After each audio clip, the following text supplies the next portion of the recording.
ओम शांति। अशरीरी स्थिति में रहने के लिए बाप दादा ने अव्यक्त महावाक्यों में हम ब्राह्मणों को अनेक इशारे दिए हैं, अनेक सहज युक्तियां बताई हैं। बाबा कहते हैं अशरीरी स्थिति में रहने का अब अभ्यास बढ़ाओ, जिसके लिए बाबा ने सहज युक्ति बताई। पहली बात बाबा बोले अशरीरी बनना अर्थात आवाज से परे हो जाना। शरीर है तो आवाज है, शरीर से परे हो जाओ तो साइलेंस।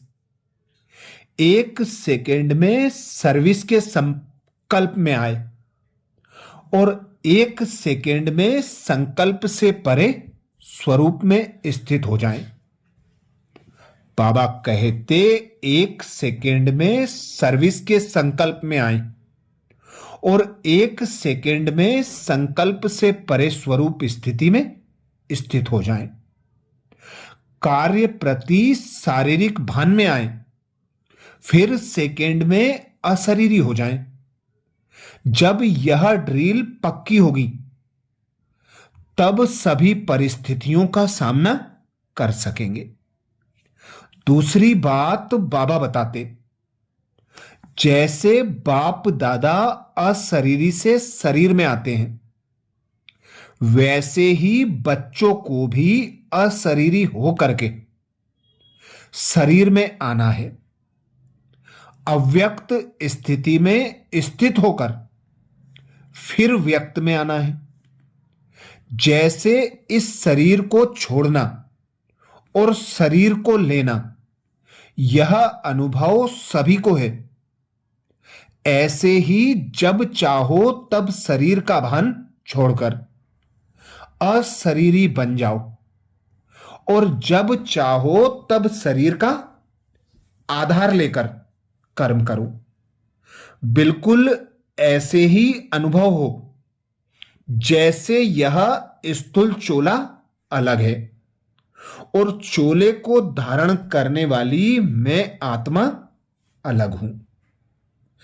तीसरी बात बाबा बताते, वैसे अशरीरी होना सहज है, लेकिन जिस समय कोई बात सामने हो, कोई सर्विस के झंझट सामने हो, कोई हलचल में लाने वाली परिस्थितियां हों, ऐसे समय में सोचा और अशरीरी हो जाएं। इसके लिए बहुत समय का अभ्यास चाहिए। सोचना और करना साथ साथ चले, तब अंतिम पेपर में पास होंगे। चौथी बात बाबा बताते, एक सेकेंड में चोले से अलग तभी हो सकेंगे जब किसी भी संस्कारों की टाइटनेस नहीं होगी। जैसे कोई भी चीज अगर चिपकी हुई होती है तो उसको खोलना मुश्किल हो जाता है। हल्के होने से सहज ही अलग हो जाते हैं। वैसे ही अगर अपने संस्कारों में जरा भी ईजीपन नहीं होगा तो फिर अशरीरीपन का अनुभव कर नहीं सकेंगे। इसलिए ईजी और अलर्ट रहो। पांचवी बात बाबा बताते, जैसे कोई कमजोर होता है तो उसको शक्ति भरने के लिए ग्लूकोज चढ़ाते हैं। ऐसे जब अपने को शरीर से परे अशरीरी आत्मा समझते हो तो यह साक्षीपन की अवस्था शक्ति भरने का काम करती है।